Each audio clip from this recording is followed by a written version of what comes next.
Hey there, entrepreneur. Do you know your calm entrepreneur archetype? I've created a fun and insightful 10-question quiz that reveals your calm entrepreneur archetype and allows you to unlock your entrepreneurial superpower. With this quiz, you'll be asked some questions that zero in on your business style, the way you think, the way you show up, and how your energy works. And by gaining a deeper understanding of your innate strengths, preferences, and challenges, you can maximize your potential, leverage your unique abilities, and overcome obstacles more effectively. The self-awareness that comes also fosters better communication and collaboration within professional relationships and teams, enabling you to make more informed decisions that align with your natural instincts. Ultimately, discovering your entrepreneurial archetype can lead to greater satisfaction and success on your entrepreneurial journey. So just answer a few simple questions and you'll gain access to a personalized path designed to empower you to step into your role as a calm and confident entrepreneur. You can find the Calm Entrepreneur Archetype Quiz now at CorinneO'Flynn.com on the homepage or CorinneO'Flynn.com/quiz.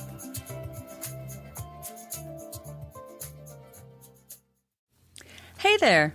My name is Corinne O'Flynn, and you're listening to the Calm Entrepreneur Podcast. I am a USA Today bestselling author, nonprofit executive, and organizing nerd with over 20 years' experience running my own small businesses. I teach entrepreneurs, solopreneurs, and small business owners like you how to organize your business, find more time, and deepen your alignment practice to experience more calm and confidence every single day. If you're looking for that intersection between practical business advice and spiritual goodness, then you're in the right place. So sit back, relax, and let's dive into this week's episode of the Calm Entrepreneur Podcast. Welcome to the Calm Entrepreneur Podcast. I'm your host, Corinne O'Flynn, and this is episode 32.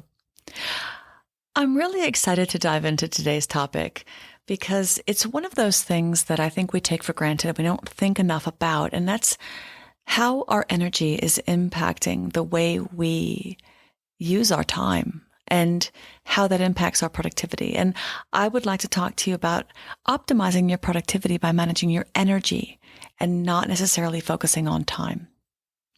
And now I know what you might be thinking, like I can't create more hours in the day or completely control my schedule, but while we can't always control time, we can exert more influence over our energy levels. And when we learn to harness our energy effectively, we can gain the power to achieve so much more during the limited time that we have. It's easy to think about productivity in terms of fitting more tasks and to-do items into the 24 hours that we have each day, right? But what we really need to realize is that our time is fueled by our energy levels, right? No matter how packed your schedule is, if your energy is depleted, you won't be able to power through with focus and motivation. So I wanted to talk about how to get the most out of your day by understanding and managing your personal energy cycles and planning accordingly. And it's possible to learn how to maximize the times when you have natural high energy and how to optimize the periods when your energy tends to dip. For me, managing your energy is crucial because when your energy is optimized, you get into a better flow state. You're able to hyper-focus, power through tasks with motivation, and make the most of the time that you do have. So how do you maximize your energy so that you can maximize your productivity? Before we go further, it's crucial to remember that I come to all of my productivity talks while standing on my very big soapbox, because I do not think that productivity is solely about getting more done or cramming as many tasks as possible into our day. From where I stand, productivity is not about doing more. It's about getting your work done sooner so that you can experience the freedom that being an entrepreneur is all about. And yes, some days will require us to power through a long to-do list.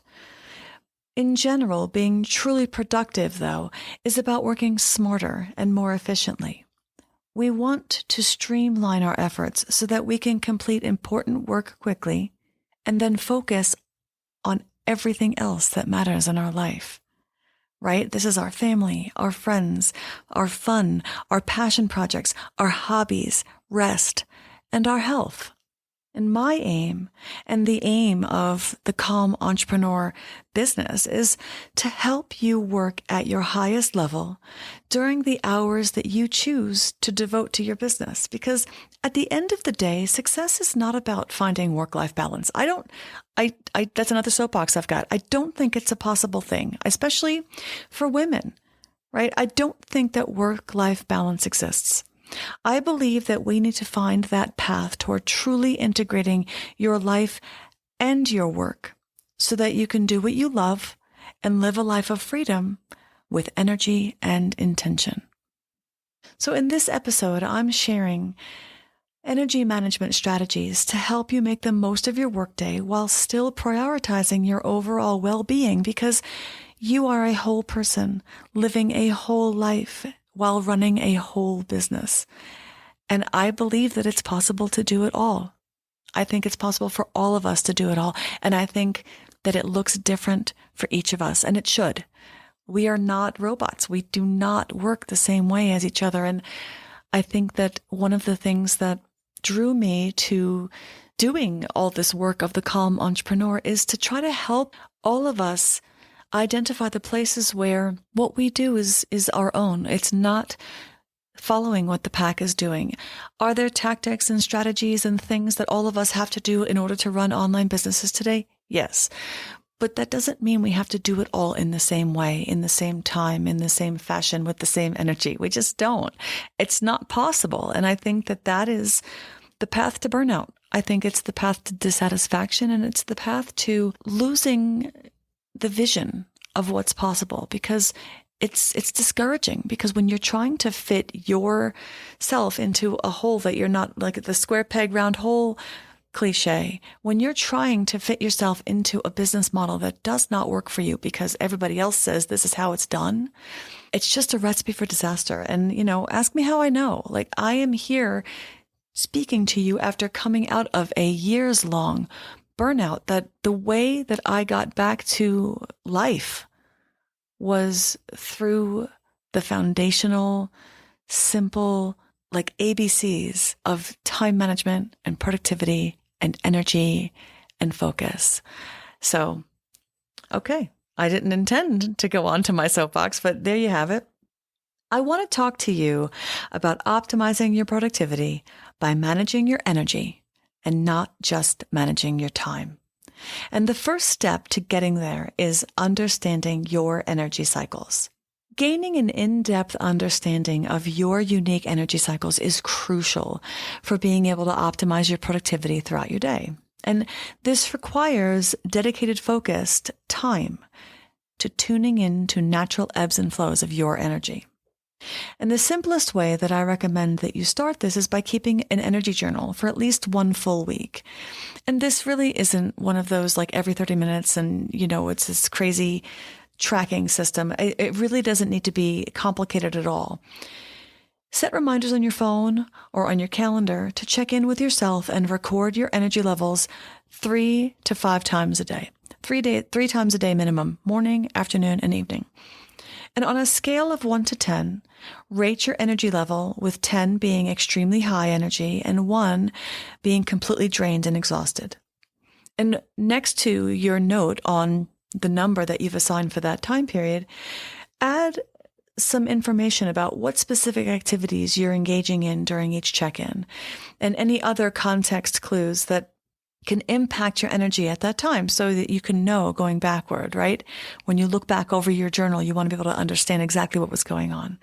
So for example, note if you just finished a strenuous workout, or if you just had a stressful meeting or a call, if you just ate a filling lunch, or if you're prepping for something exciting happening after you're done with your workday. In addition to the numerical rating, use descriptive words like laser-focused, easily distracted, motivated, foggy, amped up, mellow, sleepy, to capture your mental and your physical state. And you don't have to make a list that's a key that you lock into for the same phrases every single day. It's really just a matter of tracking patterns that you will find after you look back over time. So track any ebbs and flows that you notice throughout the day and pay attention to your energy, not just while you're working, but during downtime as well. Note differences between the weekends and the weekdays. After a week of diligent tracking, analyze your journal and see if you can spot any trends or patterns or surprises. Look at when your peak energy times are versus when you tend to drag or feel depleted. When do you feel sharpest and most focused? When do you struggle with brain fog or fatigue? For most people, peak energy seems to occur early in the day after a good night's rest. And then it dips in the afternoon before perking back up, and then declining again in the evening as bedtime nears. But your cycles may vary. I know that mine does. The first time that I did this, I was surprised to discover that the mornings were the absolute worst time for me. I am not an early riser on the best of days, but I was able to figure out that the first hour to the first hour and a half after waking up, so whatever time that is, we'll call that the morning for me. If I can give myself that first hour to 90 minutes of doing whatever, like that's not work time, after that, I can get into some good focus. So that gave me a real big hint about how to set up my morning routine, how much time I needed, and how much I could take from my day. And that was really helpful to me because if I'm not careful, sometimes it feels like I could build a gigantic morning routine that lasts, for hours and hours because of all the things that I want to do in the ideal morning routine, right? But that's the opposite of productivity, right?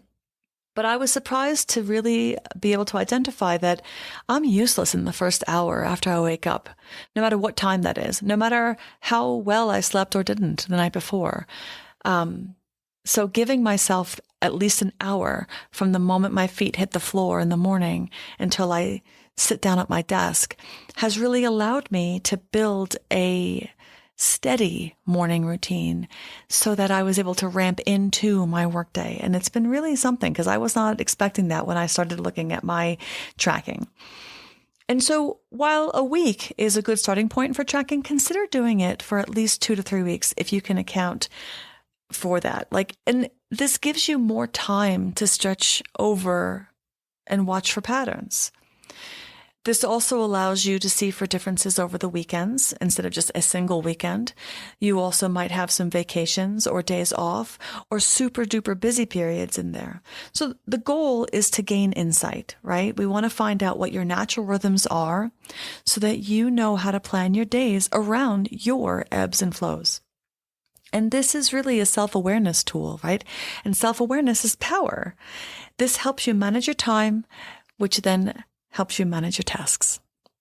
And so the next thing, once you've tracked your energy for a sufficient period of time and you're able to spot some natural peaks, it's time to start leveraging those high energy windows to optimize your productivity, right? We want to maximize high energy times. Be intentional about fiercely protecting your identified peak energy hours and using them to make progress on the goals and the tasks that are most meaningful and demanding.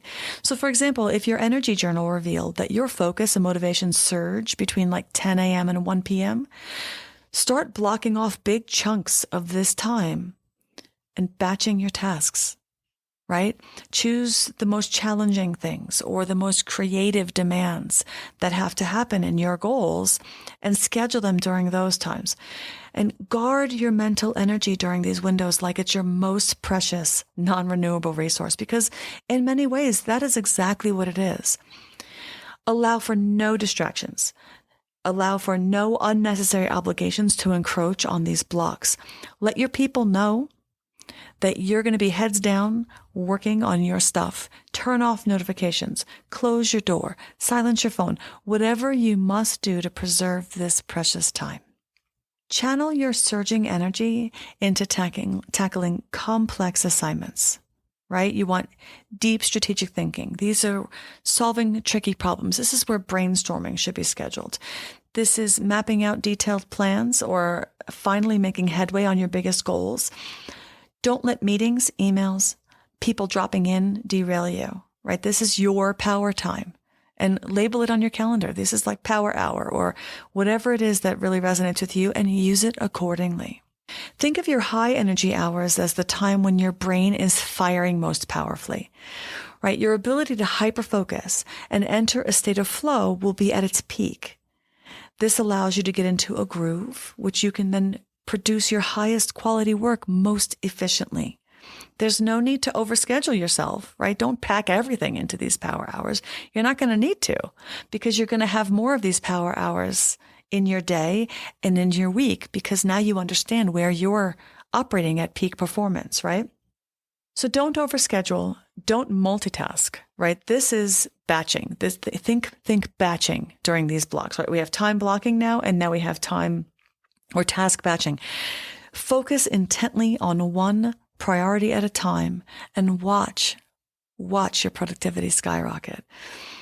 This actually brings me back to a book that I talk about a lot on this podcast, and it's called The Practicing Mind by Thomas Sterner. And he talks about the value of single focus when it comes to really, really honing in flow for productivity and efficiency. It's a short read. It's a wonderful little story, but I really think it's valuable. And that's the crux of what this is about. It's kind of like, working to your strengths. When you identify that this is a power time, well, then put your power tasks there and focus.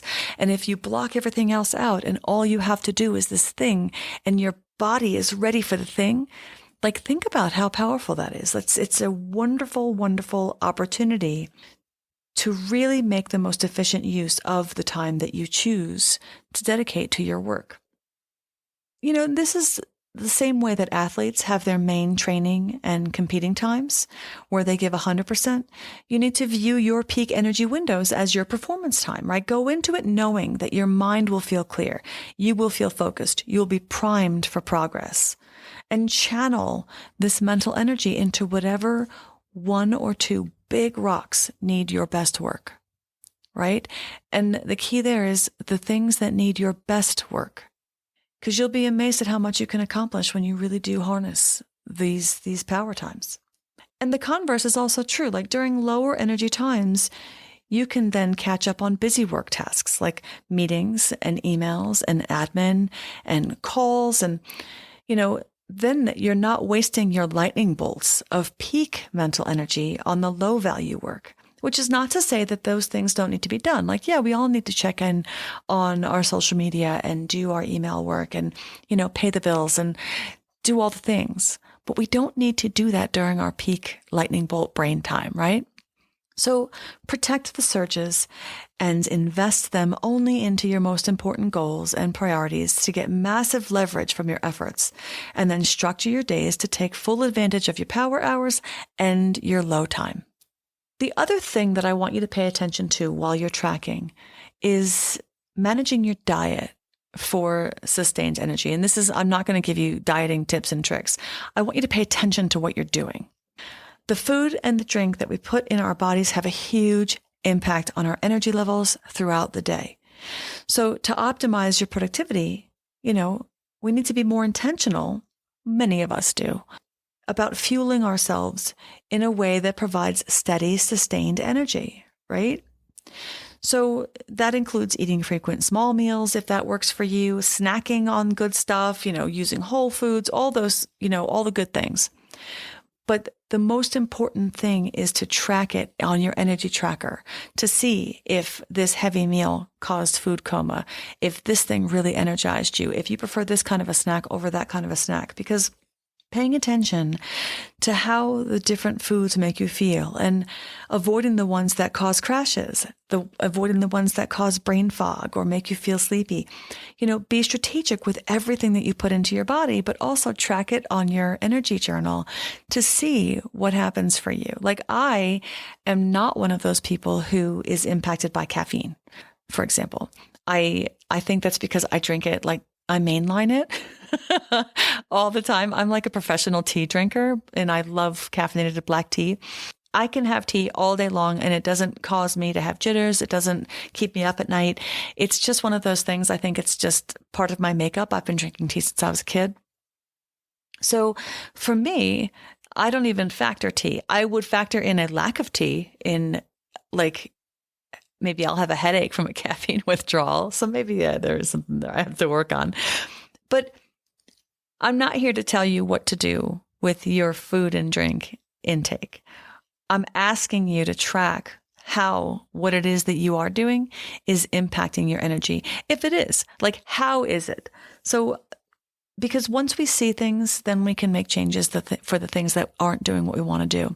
If you're eating something super heavy for lunch and it makes you feel really lethargic for the next 3 hours, what happens if you switch that up? Like, what happens if you eat that meal at night? What happens if you skip that meal and do something much lighter in its place?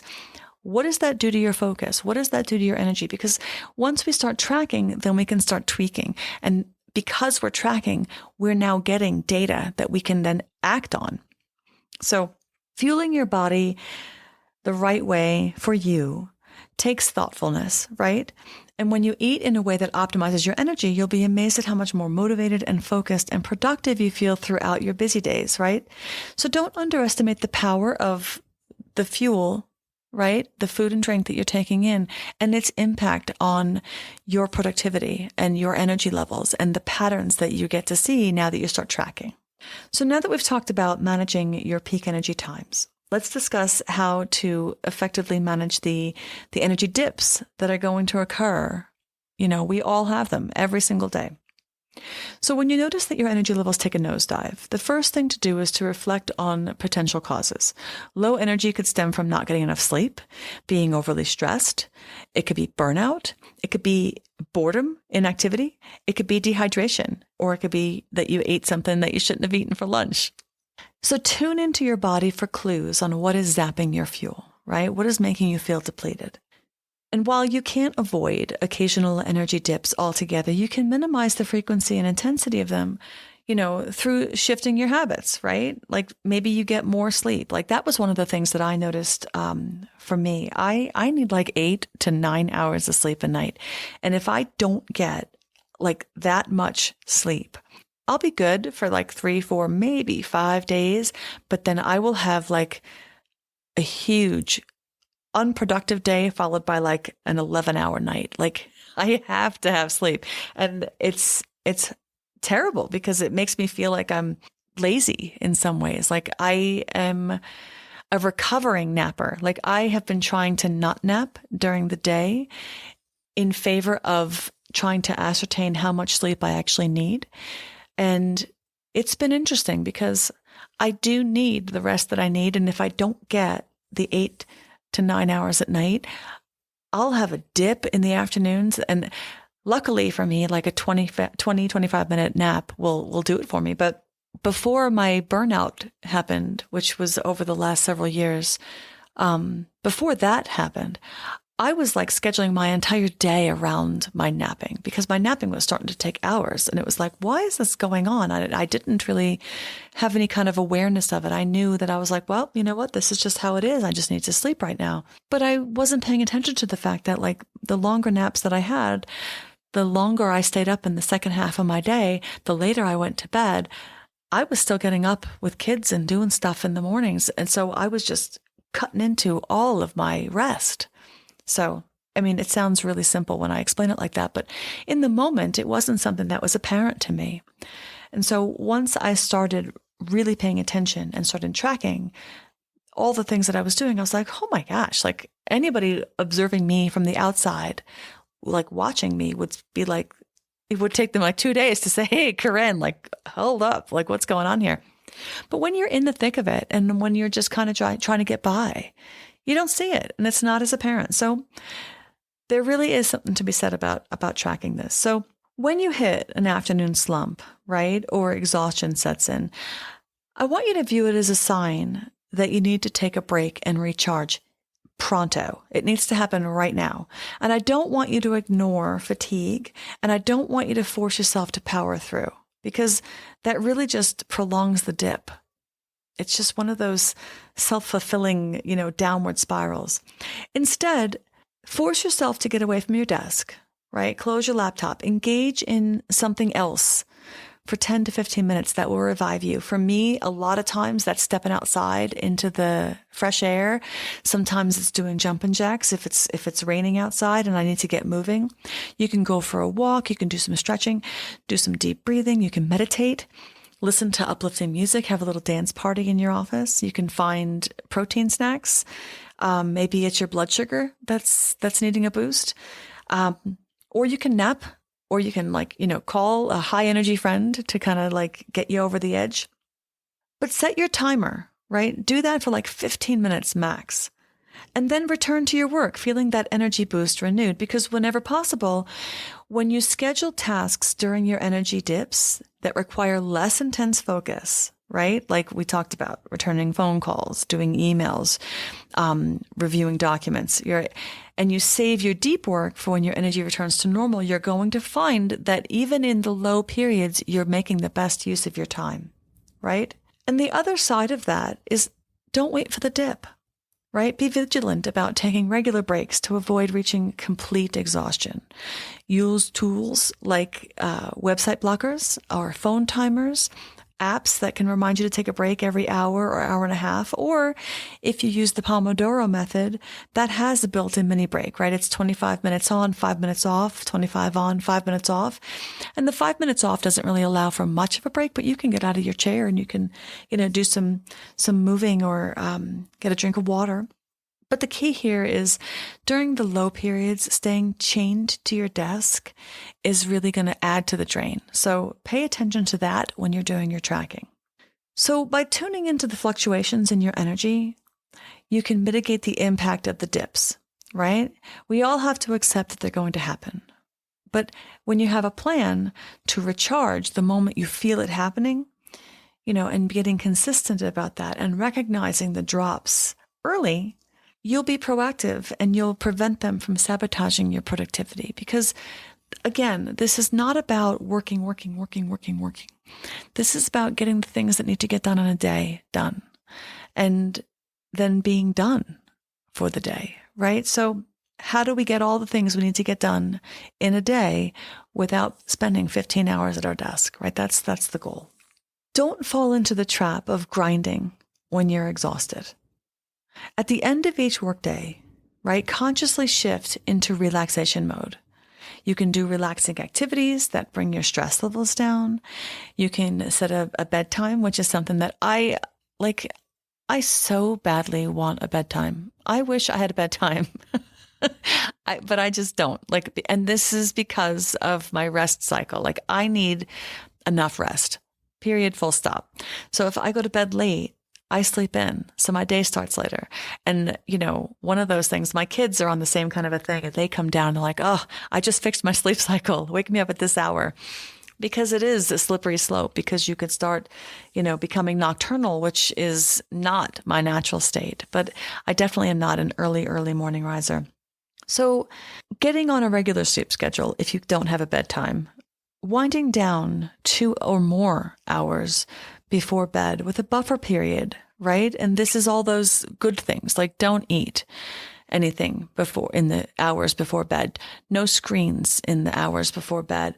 And, it's all about the slow practice. It's about easing into that rest period, right? And prioritizing rest, because proper recovery is what gives you energy, is really what we need, right? We have to be intentional about the connection between all of these things, which I know that we all know it, but I don't know that we all live it. I think that as parents, we can tell our children every single day, you need to get rest so that you have energy for the day. But we don't, it's do as I say, not as I do. We need to make sure that we pay more attention to how we're doing, right? If Mama goes south, we're all going with her. That was a book that I read 100 years ago. And it was about, filling your own cup, putting your own mask on first. And I think it's evergreen advice that will never not be true, because we really do need to make sure that we understand that our energy is probably our most valuable asset, right? Without our energy, everything goes downhill. Our health, our attention, our desire, our oomph, our attitude, And then because all those things are fallen by the wayside, our productivity dips, and then we're not focusing on our goals. And then we get into like a slump, and, it just keeps on feeding itself. And then, we don't want that. And we can be more proactive about this. And I think it's one of these things where we don't ever really want to focus on it until it becomes urgent. And like we're feeling that we're at risk. Our health is at risk. Our focus is at risk. And it's one of those things that I think, tiny little steps really do make a huge impact here. And, I just can't speak to that more. I can't recommend it more. Okay, so we covered a lot of ground on how to optimize your productivity by focusing on your energy throughout the day. We discussed the importance of tuning into your own rhythms and identifying when your energy levels peak versus when they naturally decline. We talked about maximizing those peak energy windows by protecting them from for your most challenging and meaningful work. We covered how to fuel your body and how to pay attention to the fuel and what that's doing to your energy. And we went through strategies to minimize and recover from the inevitable energy dips when they do occur. The key here is that by understanding your energy cycles and patterns, you can plan your days intentionally to do focused, quality work during times of peak energy. And you can then use the lower energy periods for tasks that require less concentration and less effort, right? And it sounds really simple, but you may be surprised to find that your patterns aren't what you think they are. So I urge you to take some time to track it for at least a week and more if you can. And this is literally like 3 times a day. Set a timer and just make a note and keep a special journal just for this and see what you see. With this energy management approach, I promise you that you will be focusing your power tasks during your power hours, and this will allow you to get more high-value work done in less time, right? You will avoid wasting mental energy grinding when you're running on empty, and you will end each day with energy left over for other priorities, which is the whole reason that we choose to be entrepreneurs, right?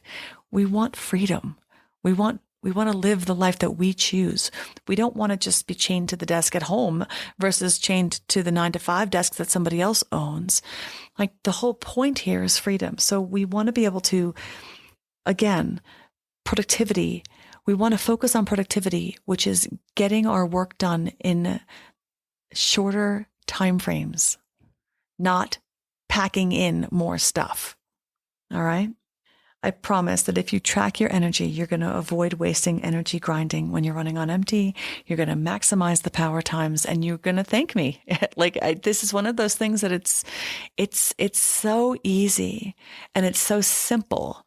It's completely uncomplicated, but the strides that you can make are really something else. So I hope that this helped you change the way you think about your energy in the day-to-day, and perhaps piqued your interest in tracking your own rhythms so that you can optimize your own energy. I would love to hear from you. Again, you can email me at any time, but I always love hearing from people who listen to my episodes and then tell me that it had an impact on you. So please do reach out and let me know what you're thinking.